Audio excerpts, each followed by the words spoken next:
Welcome back to Your Average Witch, where every Tuesday we talk about witch life, witch stories, and sometimes a little witchcraft. In this episode, I'm talking with Adam, a witch, performer, and creator. We talked about beating imposter syndrome, pulling yourself out of a slump, and family. Before we get started, I want to remind you that I'm opening up 9 more spots in Crepuscular Conjuration in 2025. Crepuscular Conjuration is a subscription for my monthly spell box. You get a monthly spell, ingredients to do the spell, an art altar tool or piece of Clever Kim's Curios jewelry, a snack, a crystal, and this year I'm sending 2 make-as-we-go items. One is a witchy protection tool, and one is a divination system. So at the end of the year, you'll have 2 really cool things to use in your home. You also get access to the private Facebook group and the monthly Magic Marco Polo group. Join after January 1st at crepuscularconjuration.com. Now let's get to the stories. Adam, hello, welcome to the show. Oh my goodness, thank you so much, Kim, for having me on. It's an honor, a delight, a pleasure, and a joy. That's so nice, thank you. You're so welcome. I'll never forget, I think I was just minding my own business on my day off, and my friend had Instagrammed me saying, hey, there's this podcast and they're doing interviews for the upcoming year for their 4th season. I'm like, OMG, I'm not doing much. I'd be happy to be on. And of course, I did some snooping, not a lot, but a ton. I would hope. And I saw you at least interviewed someone I know. I don't know if everybody knows Madame Pamita. I always mess up her name. But as someone, as myself being of Slavic origin, because my family is from the former Soviet Union. So geographically, it's more so like Central Asia as opposed to Russia directly or like Eastern Europe.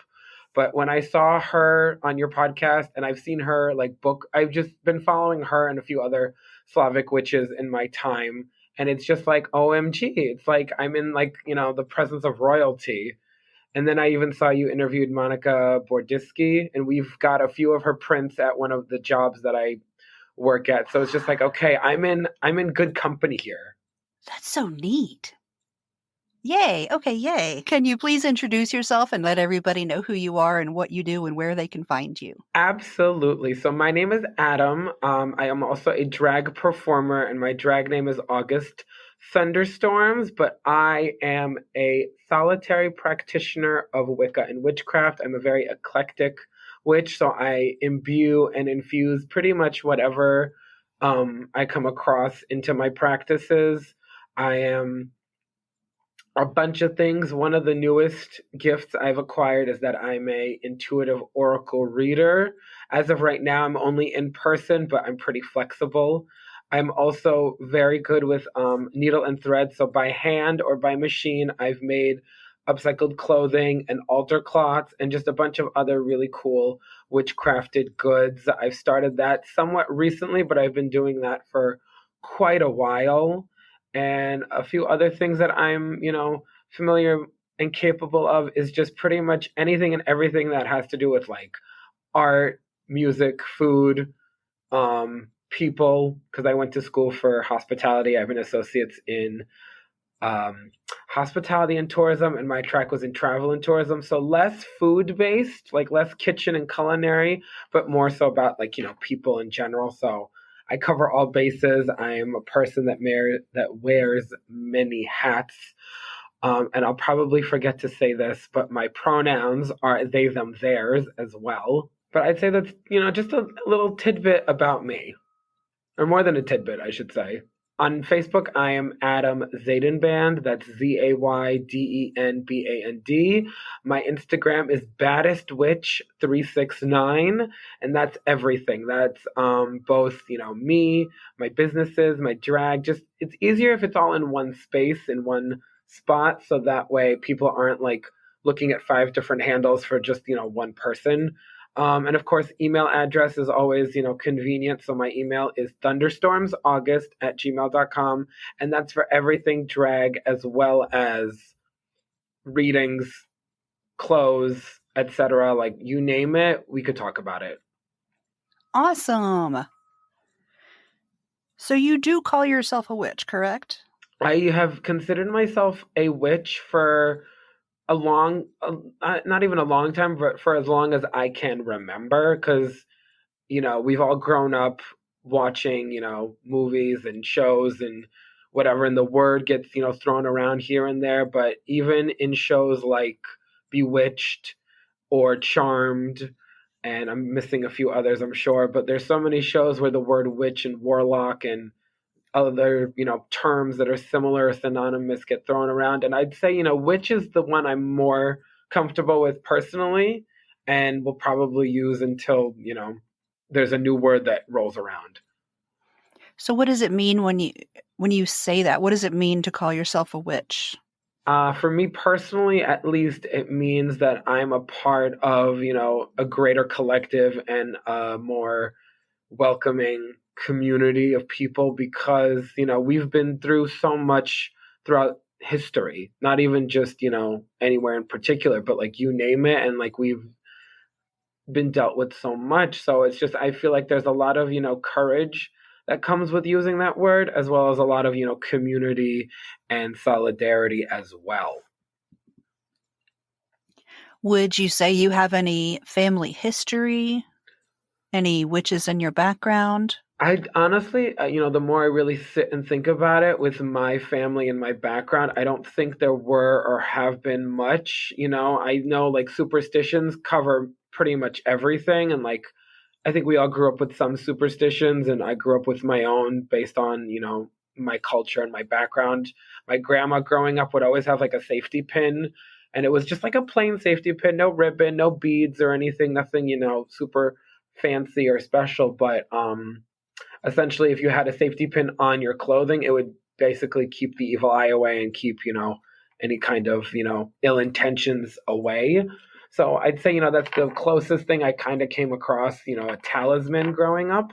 But at some point in my graduate and post grad, I was like, I gotta, step more into this because we weren't religious. My family is Reformed Jewish, and it just never sat right with me growing up. And, yeah, I got a bar mitzvah and it was whatever, but, it just religion never sat well with me. And so at some point I moved away from religion, was atheistic and then agnostic. And then I just settled on being more spiritual, which is why I say I'm a eclectic solitary practitioner of Wicca, witchcraft, pagan.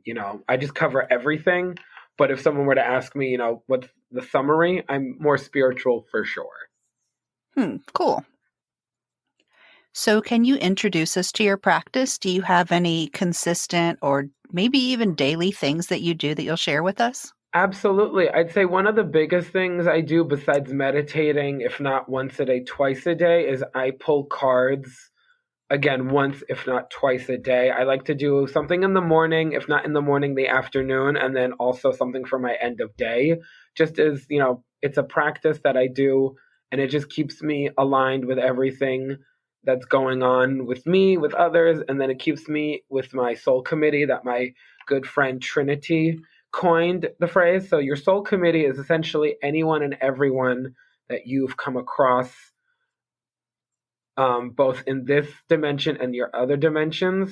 So people that you've chosen in this life to be with you, whether it's family, friends, colleagues, teachers, relationships, etc. But it's also ones that have crossed over. So it's ancestors of the most recent and the not so most recent, your guides, your angels, your spirit guides, and just essentially anyone and everything that is looking out for you and has the best intentions for you, as well as, pulling cards and keeping up with the collective and the divine. I also make spell jars, and I make spell jars not just for myself, but of course I make them, for anyone and everything. So I try to make at least like a new type of spell jar every once in a while. And of course, most recently, my most favorite film is coming up with a sequel, Practical Magic. So I'm like, okay, in honor of the film, I should just do a Practical Magic spell jar.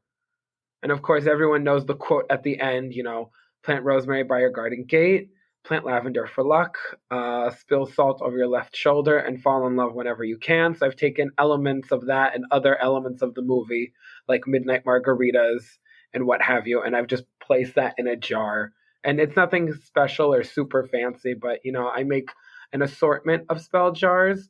So I make them travel size where you could carry them with you, and I make them, mega sized or altar sized essentially. So I've incorporated many things into my practice, and I just, as long as I'm doing something, even if it's as simple as a ritual bath or something more, ornate and intensive as far as like putting more care, intention, and meaning into what I'm doing, like a ritual or ceremony, whether it's by myself, a friend, or my Sabbath squad. It's me and a group of friends that we get together every Sabbath that we can get together. So Yule recently just passed, but we keep in touch. And if we can get the gang back together for Embark, I'll be super happy as always. But I'd say that's just a little tidbit of my practice of what I do daily. I like the term soul committee. I've heard Yeah. spirit team, but soul committee sounds fancier. I do like spirit team, but I of course use them interchangeably because they cover the same thing. Words are Yeah. just symbols put together to communicate what it is that we're saying. And of course, us on this plane, this dimension of this consciousness, what we say and think and feel can only go so far, but you have to be able to, converse, if you will, with your spirit team, with your soul committee, one way or another. And I kind of have had a soul committee before I even knew the word soul committee, because in my practice, at least, I have not just a committee, but like almost like literally like a pantheon, similar to how the United Nations are set up. But as opposed to the United Nations, it's like one deity or all the deities of every mythology across, again, this dimension and the others, because there's more than just what goes on this planet. We have a whole universe of, consciousness on this dimension as well as others. So why would I limit myself to what just happens on, the solar system that we're inhabiting? There's so many others. So it just makes sense to call it a committee because it's more inclusive that way. Spirit team, it's the same thing. It's very inclusive. I'm not trying to exclude. I'm trying to include as much as possible. It's only fair. But that's just my personal opinion. Well, I think it's a fun turn of phrase. I may use it sometimes. Right. Because like I said, just like words. I didn't coin the phrase, so I'm not going to take credit for Soul Committee.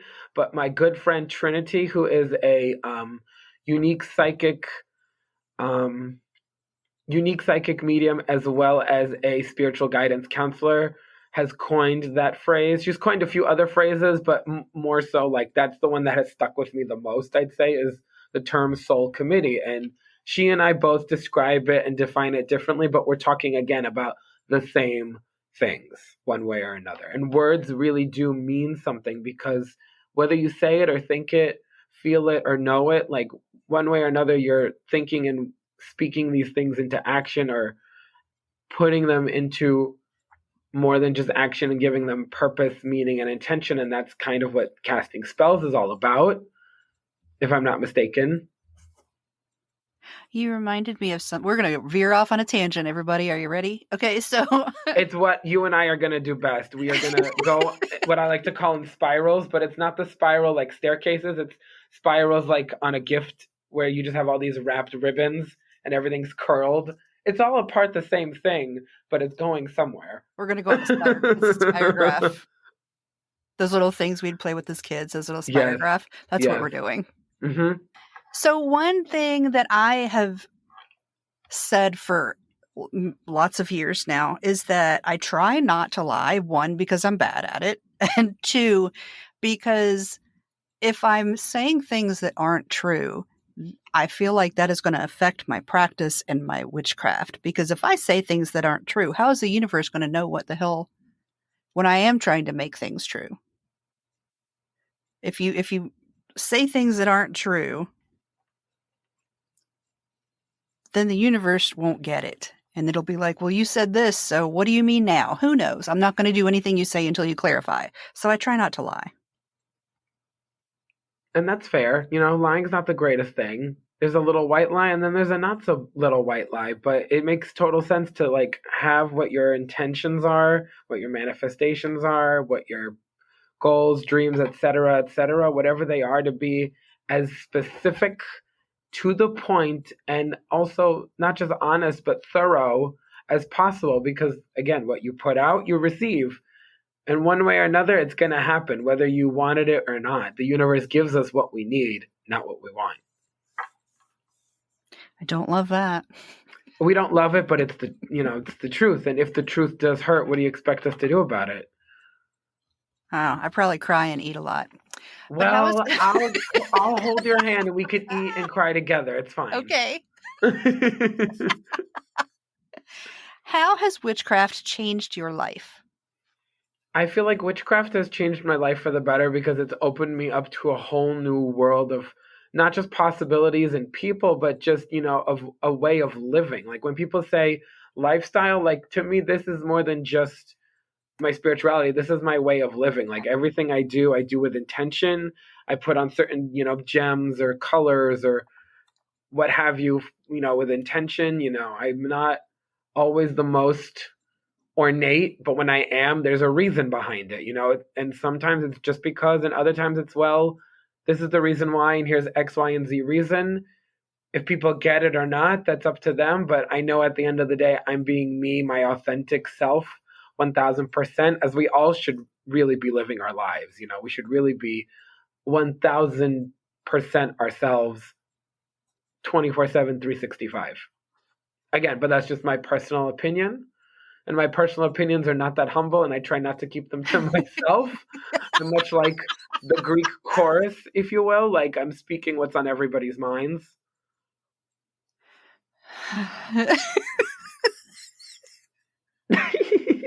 That makes me happy.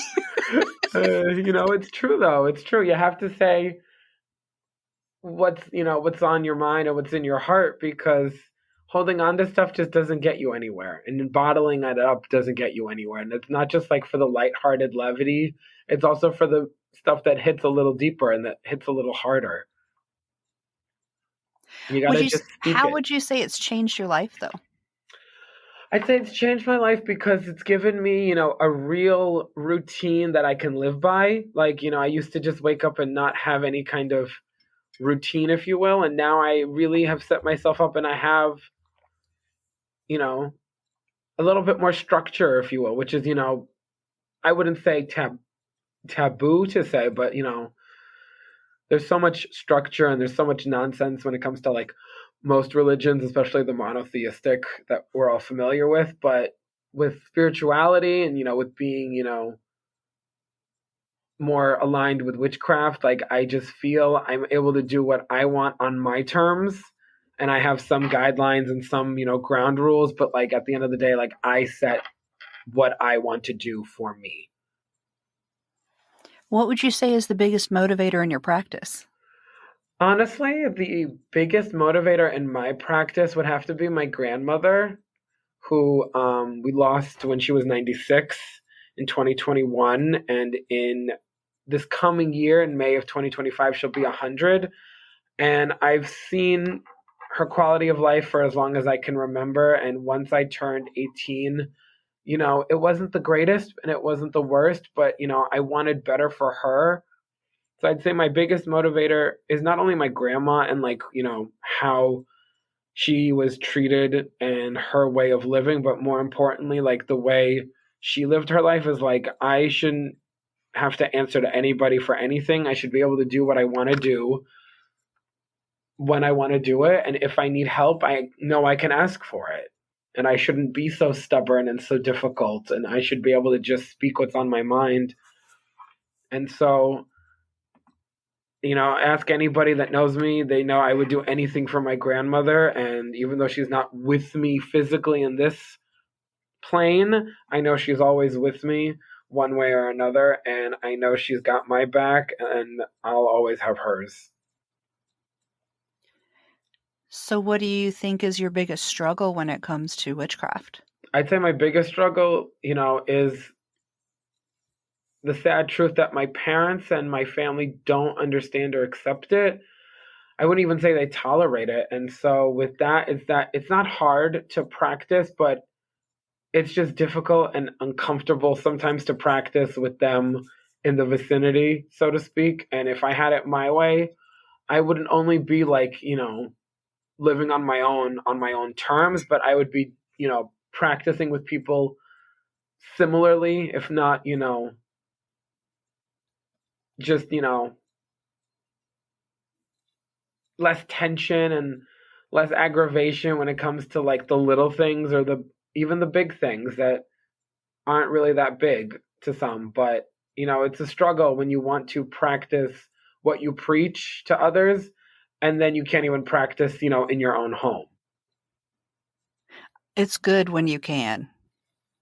Yeah. Oh, it's great when you can. And it's just one of those things where, like, nothing should really be holding you back. So that's why I do what I can when I can. But if I had it my way, I would do it all of the time. Would you say you have imposter syndrome? And if you do, how do you beat it? Or if I you don't, wouldn't how do you beat it? say I wouldn't say I have imposter syndrome. I'm not one of the few, but I think I'm one of some that are like, I don't have this imposter syndrome like some people do. And I wish I had tips on how to beat it, but because I don't have it, I don't know how to beat it, I guess. Okay, I don't know what to do with that. Yes, you do. Yes, you do. You're doing How do you wonderfully. how do you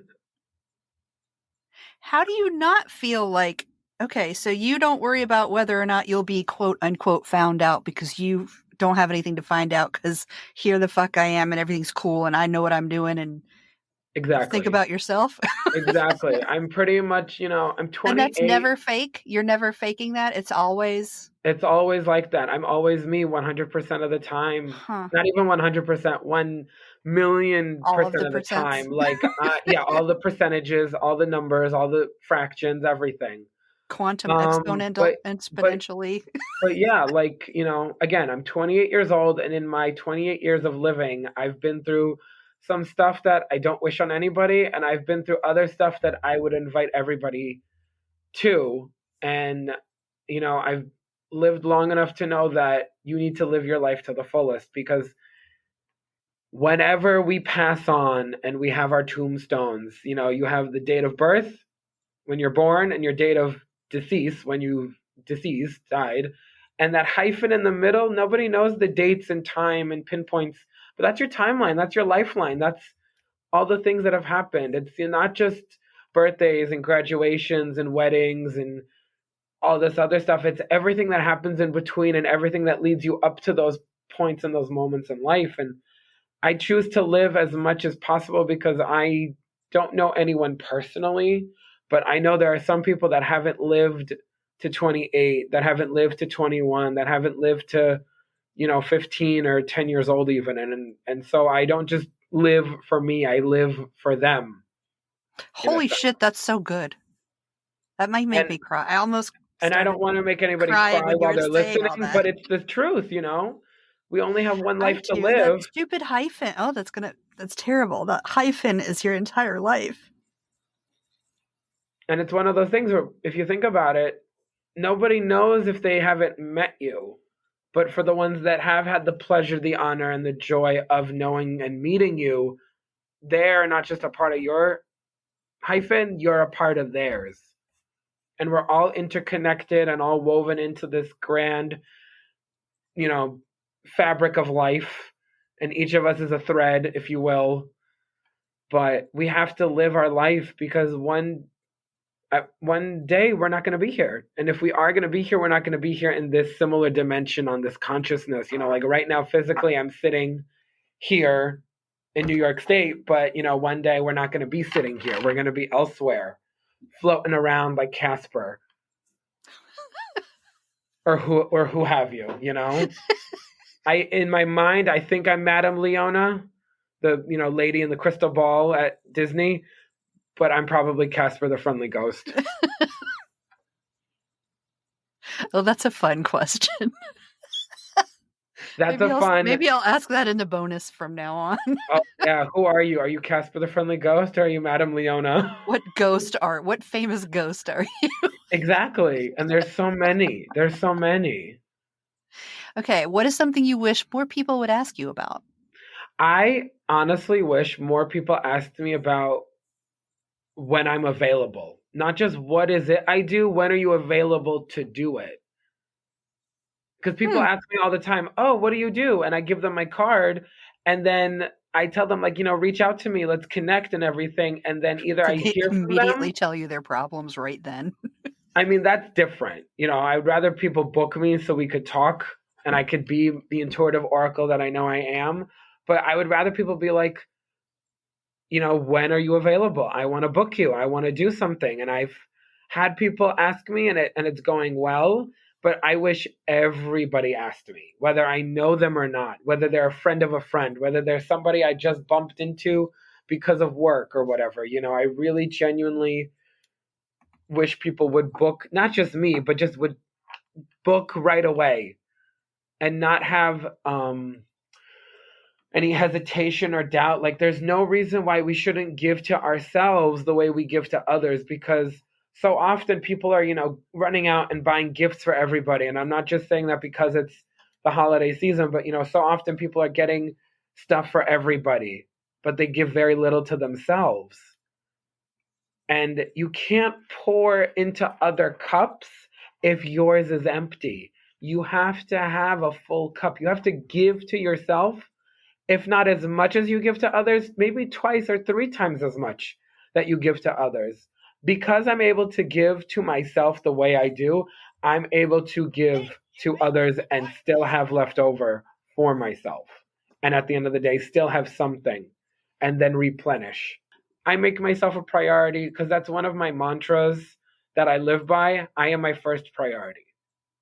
It wasn't always, but now that it is, and it shall be, and it will always be my mantra that I live by. I am my first priority. And I don't just wish, but I am putting it out there, as I always do, that I grant that affirmation, mantra, whatever you want to call it, for everybody. I am my first priority. There are so many things we need to include in our daily lives, and it's more than just taking out the trash, washing the dishes, brushing our teeth. It's also taking care of everything else on every other level, not just the physical, not just the emotional, the mental, the spiritual, the psychological, universal, etc., etc., etc. So, yeah, I feel like I have wrapped up that thought while going off on a tangent, if you will. I 100% agree. And it's actually caused some strife with my sister, who does not feel that way.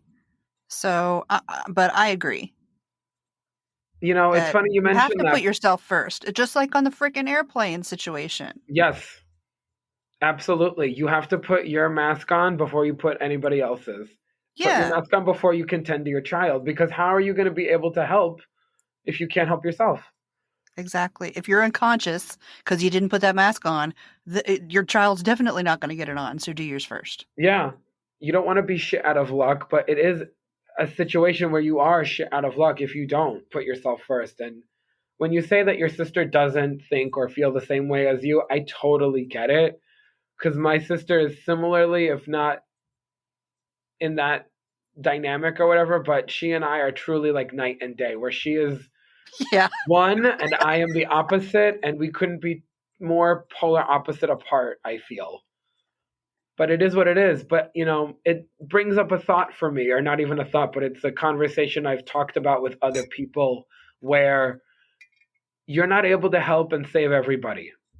And you're not going to be able to bring everybody with you on the journey that is life in general and that is your life. And I know some people have said it before. Some people are in your life for a season, a reason, and a lifetime. And some people are just there for a brief moment. Truthfully and honestly, like, not everybody is there for the long haul. And I know who my friends are, that are my family, that are in this for the long haul, that I have forever. And at the end of the day, I know some that are not going to be with me for the long haul. So sometimes it is just a matter of, you know what, I have to do what I have to do, and I have to live my life for me. And if that means not including certain people, then that means not including certain people. I am content with being the villain in others' story. But if people were to ask me why I'm the villain in their story, then they'll understand why I'm the main character in mine. Oh, that's a good one. Because it's true. Like, Everyone's like, oh, so and so did me this and so did that. And it's like, but why? Why did that happen? What led to that point? You're giving me only XYZ and I want A, B, C, D, E, F, G, H, I, J, K, L, M, N, O, P. Because you need all of the facts. You need every side of the story. A diamond has facets, or a cut stone, I should say, has many facets. And if you only pinpoint a few, you're not cherry picking. And what's the point in cherry picking when you have a whole orchard? What would you say is your favorite tool? It does not have to be a physical thing. Can be like a smell or a song or a theory. Okay, so I'm so glad you asked me this question because I have two tools, technically three, because everything's in 369. But I have Mm. three tools in mind, and my first tool that I love, that I enjoy, is a wand made by my friend Trinity. So again, Trinity is a unique psychic healer, reader, and a spiritual guidance counselor. She's just tapped in and she gets downloads and she's with it one way or another. And whether you're with it or not, she's on her own thing. She's doing what she's doing. She's a Sagittarius. I don't know if that has anything to do with it, but she made me a wand, and it's the first wand she ever made anybody. And now, because she made me a wand, she's now making others. And they're very unique, and they're not your typical wand. There are some that are more ceremonial, that are just decorative, and some that are more practical to use in your daily practice. And I'd say mine is like an equal balance of both. Like, it's ceremonial, and I can use it with ease. The next tool that I love is an athame from my friend who owns Modern Druid. Again, the owner of Modern Druid is Morgana, and she's a gem and a joy. But when she was moving houses, she had this athame that looked like it was carved in another dimension, but it's this most, like, it's just the most beautiful thing I've ever seen, and it's just amazing and incredible, and I love it to pieces.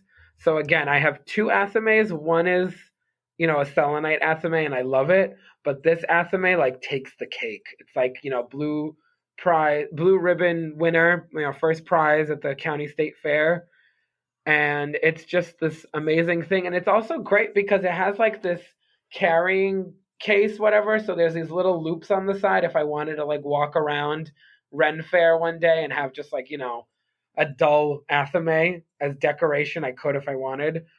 And then the third tool that I love, I'd say, are my oracle decks. Like, I don't really have one in particular that I love, but I love all of them. It's like asking like who's your favorite child. It's like you don't say it, but you have one. For me, those are my absolutely favorite tools because I feel like everyone says my crystals, my incense.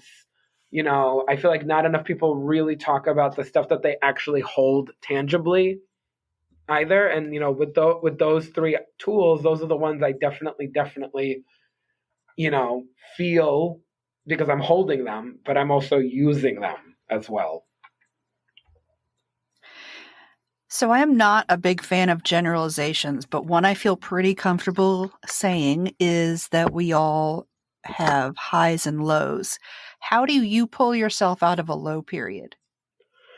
Magically. So when I'm in a low period and I'm doing everything I can, when I magically pull myself out of a low period, it's really, it's basic self-care, but I take any kind of ritual bath I can, even if it's just what's it called, body wash in the bathtub instead of soap, and I just lay there and I just meditate, and I don't do anything super fancy unless I feel like it, because not everything has to be elaborate and ornate and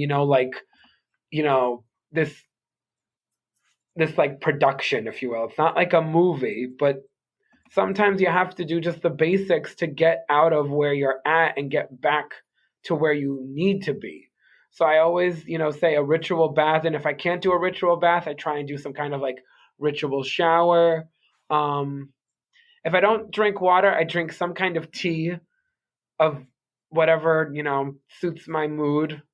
And I'd say, the biggest thing, because even though I'm an earth sign, I'm a Virgo sun, I always feel the most important elements, for me at least, are air and water. Air being the sign of, or the element of thinking, of inspiration, of ideas, and water being about emotions and intuition. I feel very much that I need those. And also being a Libra rising, I feel more attuned with the air, which is why I'm so into like layering and being comfy cozy. Because, like, yes, I am flying on my broomstick and I am going to be in the air and I need to be clothed and layered, but also, water, because, earth is grounding, but water is soothing.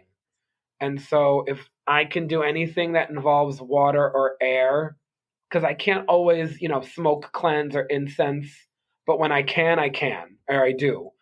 Um, but yeah, I'd say those are the practices that I use when it comes to being in a low place and trying to get out of there. Because yes, like a bridge over troubled waters, like it happens, but at some point there's no more troubled waters and it's just back to what it was.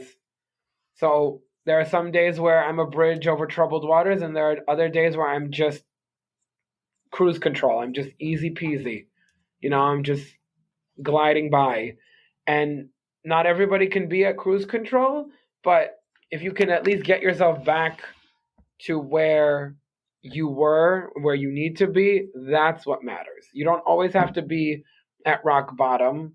We hit rock bottom and it's not a permanent situation, it's temporary. It might feel like the end of the world. It might feel like you can't, or you don't want to, or you shouldn't, but you do. And if you don't do it for you, you do it for whatever other reason to get out of these low points. Because, you know, everything's about highs and lows and middle grounds and peaks and valleys and slopes and chutes and ladders. But at the end of the day, you gotta put yourself first. And I said it before, I'll say it again. I am my first priority. And I truly believe in that mantra more than any other mantra, more than any other podcaster, influencer, motivational speaker. That is the one that has stuck with me and works. So, speaking of other podcasters, what do you wish was discussed more in the witch community?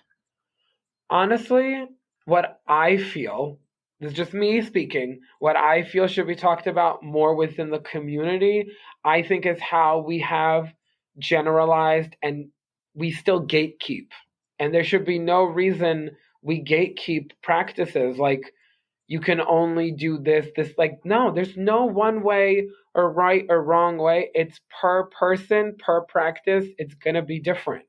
And some things may not mesh well with other people. And gatekeeping is the reason we're all out of religion, or at least from, my case. I'm not going to generalize and speak for everybody, but, gatekeeping is not a position I want to hold, not a hat I want to wear.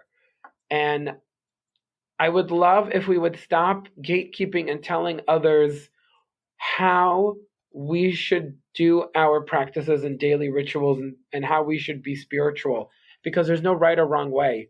Somebody might like incense and somebody might like smokeless smudge sprays. Somebody might like having an altar cloth and somebody might not like having an altar cloth. Somebody might do cards, somebody might not read cards, somebody might do other forms of divination, because there's so many. There's pendulum, there's bones, there's tea leaves, there's scrying, there's a variety. There's so many that I haven't even listed, because the list goes on about the types of witches that there are, the types of practices, the types of spiritualities, the types of deities, and just everything. So many things have so many meanings. Like, I can't even think about it off the top of my head, but like one symbol or one animal or one color or one flower can mean something to somebody, and then you go elsewhere, you hop the pond or go across the globe and it means something else. Like, take the number 13, for instance.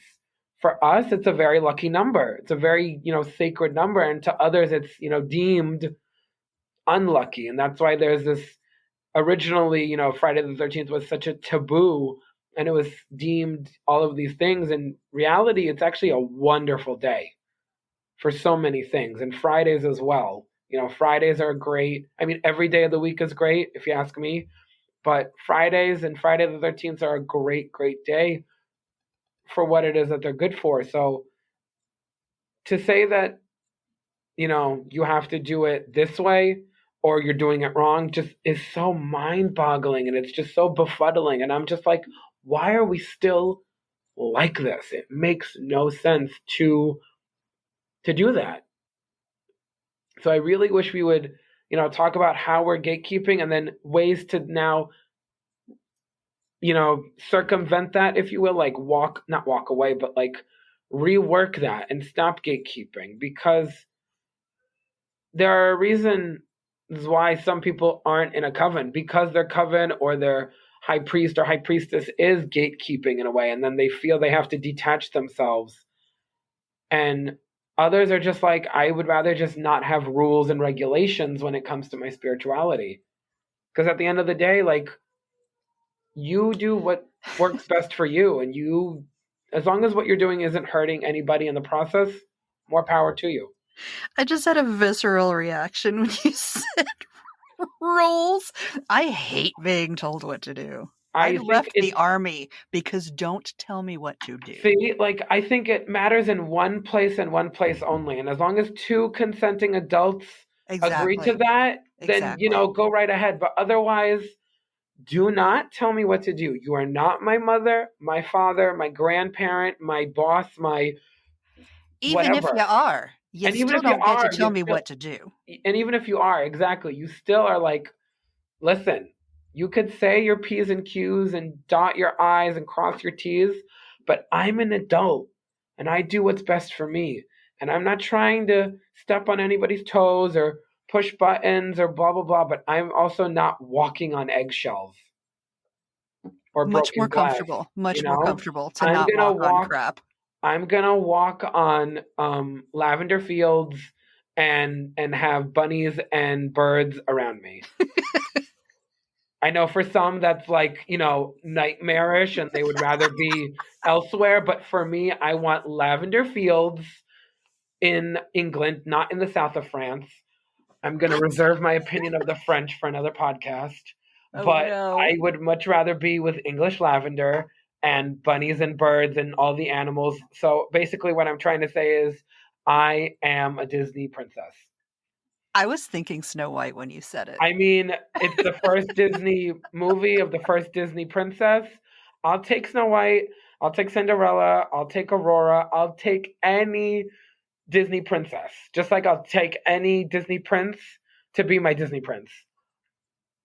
Think about the 3 biggest influences on your practice.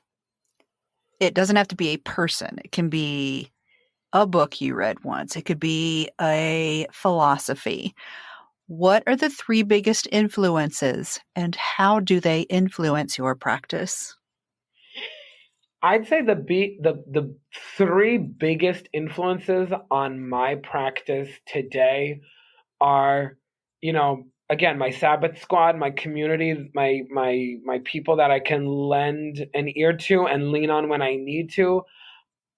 Because not only do I have the elements at my side and spirit, my soul committee, and my deities that I worship and practice and leave offerings for, but I also have, the people that are with me, the ones that I can hold my hand and stand in a circle after we've cast circle and called the 4 corners.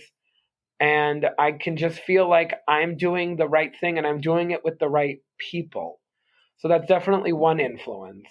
Another influence I'd say would have to be, I guess, not necessarily like social media, but I guess like pop culture and like, the portrayals that we have accepted and welcomed as witches over time. Like, I definitely am a Samantha from Bewitched.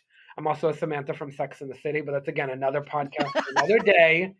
But I'm definitely more like an Endora. Like, I'm definitely like her mother. I'm definitely all about, like, this is what we are. This is what we must do kind of, thing. And, like, there's that episode of when Endora turns Darren into a werewolf. So this has to be, like, season 1 or 2. And, at the end of the episode or towards the end of the episode, Samantha's like, how can you do this? How can you be the witch that they think we are? And now you're doing it to the one person who is willing to believe that we were otherwise not like this, who is willing to step outside of his way of thinking and the way witches were perceived and in the eyes of some still are for whatever reason. But, Samantha was just like, listen, you can't hurt our allies when they're standing up to us, for us in rooms where we can't. So I definitely, people like her, and definitely, anyone from Sabrina, whether it's Sabrina the Teenage Witch or the Chilling Adventures of Sabrina, definitely Charmed for sure, Elvira. Like there are so many pop culture icons and just people that we look up to and I truly, truly respect and admire and love that have influenced my practice to just truly be my authentic self. Because if you look at any of the series that I've mentioned or any other series, they were witches 365. It wasn't just they clocked in on Halloween and then at, 11:59 and 59 seconds they clocked out. They were witches 365 every day of the year, every night of the week, every day of every month, etc., etc. So I definitely take that as an influence. And I'd say my third influence on my practice is, and I'm not trying to be selfish or cocky, but I would have to say I am my biggest influence, just like I am my biggest motivator. I really have influenced myself to be better and do better for, again, myself and others. And I wouldn't wish the bad things that have happened to me onto anybody, but I wish for moments where I can be with everybody and anybody all of the time and sometimes and every day of everything. Like if it was up to me, I would have a commune, not a cult, but I would have a commune and it would be open to whomever, and whoever wants to stay and live there is more than welcome. And if you want to just stay and visit, we'll have a bed and breakfast. I'll bake breakfast in the morning, making myself sound like a regular Susie homemaker now. Yeah, but that was what you got your degree in. And That is also let what I me got tell my you, degree I in, have yes. also had a dream of doing a bed and breakfast. I mean, what's wrong with a witchy bed and breakfast? I would love that. I think it's possible. We'll find the Let's right network this. space. Let's network this because maybe we just take a street of old Victorian homes and just build from the ground up. Oh, hello. Like Oh, each house man. is a different. Theme. Sure, every house is a different theme, but I was thinking like each house is like an office. Like I have mine and you have yours, and we all just have like land behind them and like a separate entrance for like temporaries and then a separate entrance for the permanents. And we'll have all the things and do all the fun stuff. Okay, I'm down Everything is for that. possible. Even the impossible is possible because impossible spells out I'm possible. I will tell you though that I am not going to a place that has it's 20 degrees. No, I'm not recommending New York State unless it's like a business I don't venture. But I don't even necessarily recommend here. I'm not gonna jump and run to like California or Florida either. But that's just me. 20 is too few, but 100 is too many. Yeah. Somewhere in between. I know me comfortably. Put me anywhere between 55 and like 75, 80, I'm good. I'm grand. Exactly. That is my like ideal temperature if I were to live somewhere 365. Again, I love New York. I get all of the four seasons, blah blah blah blah blah, but every time I'm cleaning snow, I'm like, it's not a tsunami. It's not a monsoon. It's not a hurricane. Like it's not these things that cause more damage. But still, we gotta figure it out. Or we gotta figure out, we will figure it out. So what advice do you have for new witches? I would say my biggest advice that I can give anybody starting in Wicca, into witchcraft, into paganism, into druidry, into whatever the case may be, shaman, whatever it is that is calling to you, my biggest thing is research. Research what it is that is calling to you. And I'm not saying buy every single book that there is, but dabble in what it is that's out there, explore for sure. And I'd say the biggest thing also is to experiment. You have to get your hands dirty, and I'm not saying like literally always get your hands dirty, but you have to do the work. And I'm not just saying do the work internally or spiritually. I'm saying do the work to feel out what it is that feels right for you. It's kind of similarly to how, like, when they say, what do you want to go to school for? What is it you want to practice? What is it that you want to do? Because I can count on my fingers and toes, and then all of my friends' fingers and toes, how many people is a Reiki master. That's great. I have nothing against anyone who's a Reiki master, but we have so many people that are Reiki masters, and then there are so few that are not something else. And there are so many other practices and healing methods and spiritualities and mythologies that we can cover and work on and work with. So I'd say those are, my biggest pieces of advice. Obviously, like, do what's best for you. If you want to join a coven, find one that feels right for you. If you want to just practice on your own, do what makes you happy, because at the end of the day, it's your personal practice, it's your own personal beliefs. And unless, others align with it, then do what works for you, because it's going to be different for everybody. At the end of the day, we're all similarly working towards, something, or everything or nothing. But at the end of the day, you have to do what works best for you. So now that you have seen what it is like to talk to me, what it is like to be on the show, who would you recommend for the show? Okay, so I'm sure you've had Teresa Marisa on, and she's a gem and a joy. Yes. And I personally feel that now that I've talked about Trinity and Morgana, I truly would love to see them on here talking about what it is that they know. Because Morgana, being Irish Canadian, she was born in Halifax, Canada, raised in Ireland by her mother, who I love also and adore, and then came and settled in the States. She's more than just the owner of Modern Druid. There's so much that she, can cover and talk about, because she's certified in just about anything and everything, and she's so knowledgeable. And she's also just a wonderful and lovely lady. I joke when I say that Morgana is like my spirit mom. Like, that is my mother. Like, you cannot tell me I don't love her and she doesn't love me.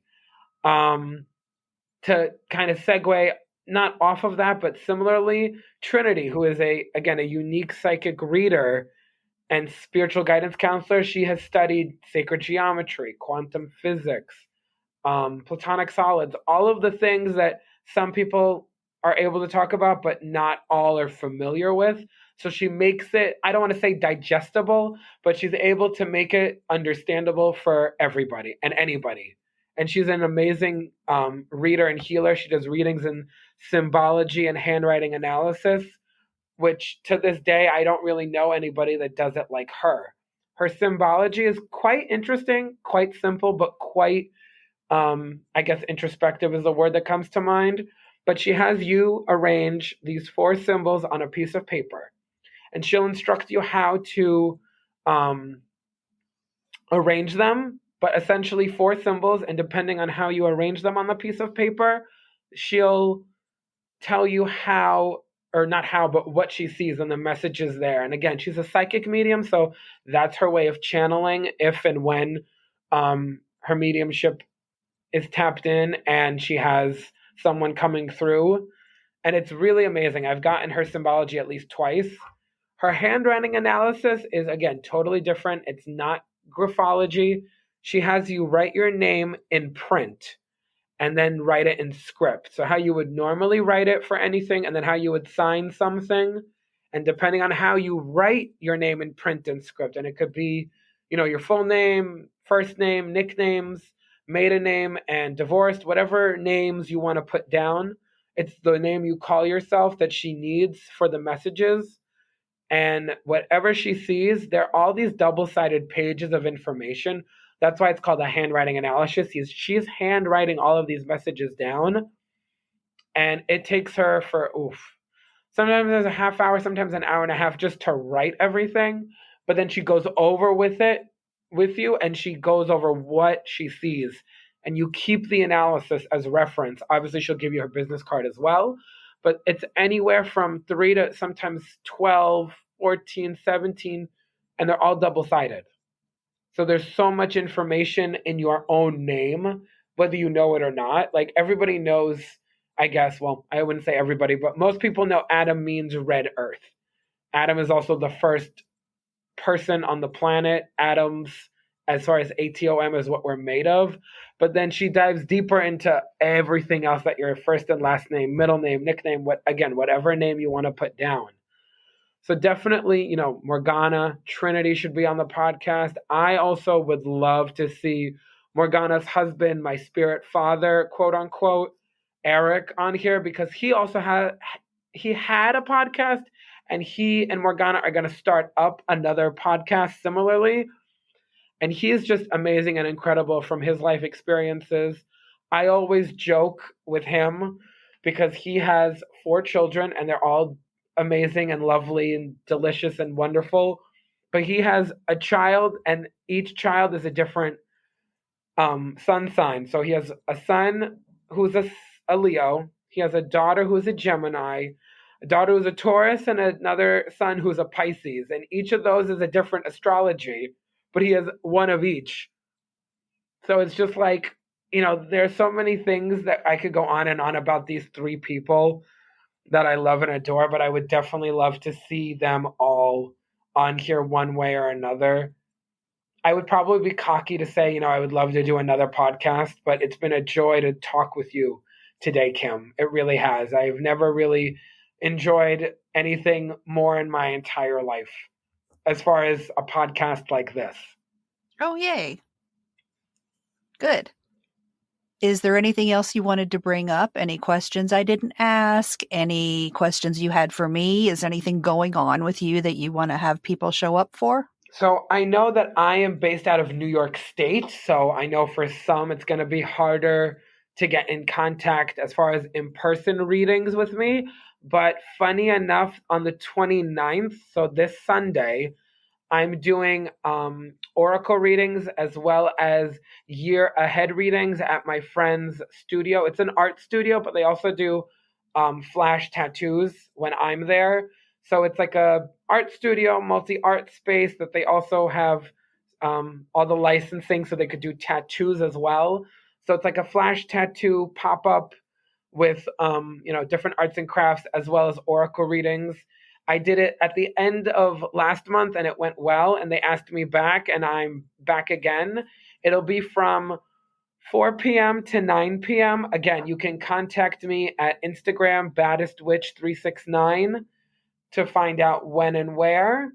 And you could also email me at thunderstormsaugust@gmail.com and email me for the flyer and times and everything, in case you don't have social media, because I don't want to assume that everyone that's listening has Facebook, Instagram, etc. I'm lucky I have Facebook, Instagram, and an email address, because if it was up to me, I would be sending out carrier pigeons and smoke signals and just, handwritten letters, me and my chicken scratch handwriting, but hey.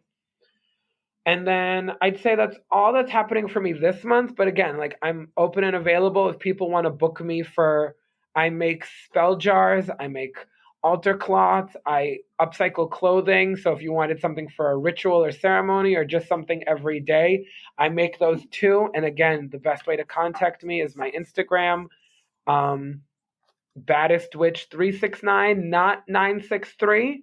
But you could even put in August Thunderstorms and that should pop up. And then again, my email address being thunderstormsaugust@gmail.com. That's the best email address to contact me as far as anything and everything I've mentioned today. Awesome. Beautiful. So the last two things I have ask of my guests. Thing number one is please recommend something to the listeners. It doesn't have to be witch related at all. It can be whatever you're into this week. You found some cool restaurant you like, whatever. Recommend something to the listeners. Something I would recommend to the listeners is find not just a good podcast that you enjoy, find something you enjoy doing that disconnects you from screens. We spend so much time on computers and TVs and iPhones and Androids and tablets and what have you. And it's not the worst thing in the world, but when you're on it for more than you need to be, you're doing yourself so much harm because of that blue light. So I recommend anything that doesn't involve typing and whatnot. So whether it's art of some kind, cooking, baking, dancing, exercise, singing, whatever have you, my recommendation is to get out there and disconnect from the internet and connect to everything else that we need to connect to. And I'm not just saying connect with nature, but we need to connect with nature, but also connecting with people on a physical, like literally person in person. Like I was, and I always have been, I'm very cuddly and affectionate. Like I need my people time. I need my time to sit across and next to people and et cetera, et cetera. Like physical connection is one of the ways I know I show and receive love. But, we have to be active. We can't sit in front of a screen forever because it's doing us more harm than good. I'd say that's definitely one of the biggest things I recommend. Another thing I recommend is, again, making yourself a priority and taking time for yourself because you have to do what it is that's best for you. Okay, the last thing I ask of guests is to please tell me a story. A story. Okay, so funny enough, my spirit mother and spirit father, they were getting married, and they were getting married in Woodstock, New York, which for us is like about an hour or so north from where we are. And when she asked me, Adam, would you not only watch the store for 4 days, would you watch my pet rabbit? There's nobody else I would trust. That's how I knew I'm a part of this family. When, even though they wanted me at the wedding and they wanted me to see them, somebody had to watch the store. Somebody had to, hold down the fort. And I'm always happy to be there and hold down the fort and do what it is that I love, which is, holding space for others. And when she asked me, can you watch my pet rabbit and essentially live in my home while you take care of the store, which is essentially an extension of who I am, an extension of myself, I was honored and thrilled, and I was just delighted to be in the same room again with Maeve, her bunny, her pet rabbit, the fluffiest rabbit. Like literally, I've never met a fluffier rabbit. She's a Rex rabbit, so they have this extra fluffy fur. And when I saw her last month, she like had shed her summer coat and I think her winter coat had come in. Oh my god, the fluffiest bunny. And me and this bunny are like have to be one and the same kindred spirits. Like we must have been in a litter eons ago because she doesn't like to get picked up, but she likes to get pet. And I'm the same. I'm the exact same way. I don't always enjoy getting picked up, but I enjoy getting, stroked and massaged and cuddled and felt up, so to speak. But that's my story. Well, that's more than my story. That's my life story, I should say. An hour and 13 minutes of my life story. To think I would have to spend a year talking about myself. Well, thank you so much for the story and for being on the show. Thank you again for having me. Thank you for being here. Well, thank you for holding space. Aw. This is how we're going to go. We're going to be like, thank you. No, thank you. It's like you hang up. No, you hang up. Yeah. Everybody, please be sure to go down below and click links and go follow Adam everywhere you can. And I will see you on the internet. Okay, bye. Bye for now. Kisses and hugs. Adam. Kim. Welcome to Hive House. I'm so glad to be a part of it. Okay, I have cards in my hand and I am shuffling them. Please Oh, say is that what when. that sound is? Okay, I thought it was the leaves rustling. Because I assume you're outside. Why, I don't know. Maybe you are. Maybe you're in the most quaint, tranquil outdoor setting over in Tucson, living your best life. Say when so I can pull you a card. Oh, now. Now is good as time as ever. Any. Okay. Oh no. Oh, no? You're not going to do everything this It's on the tip of my tongue, but it'll come to me. It will. I know it. I don't know her name, but it's the unicorn in one of those Barbie movies, and the unicorn talks. That's me, because she's all pink, purple, and shiny. To hear more of the members-only episode, head over to crepuscularconjuration.com. The monthly magic tier will give you access to the monthly Magic Marco Polo group, the private Facebook group, and access to the written monthly spells.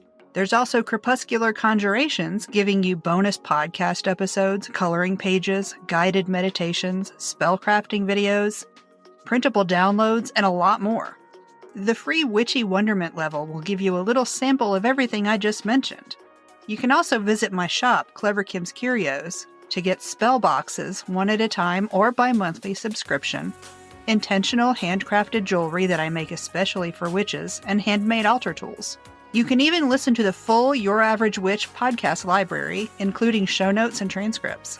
Check it out at crepuscularconjuration.com. Thanks for listening to this episode of Your Average Witch.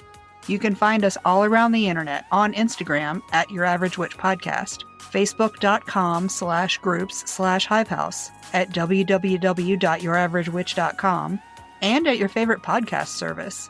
If you'd like to recommend someone for the podcast, like to be on it yourself, or if you'd like to advertise on the podcast, send an email to youraverageWitchPodcast@gmail.com. Thanks for listening, and I'll see you next Tuesday.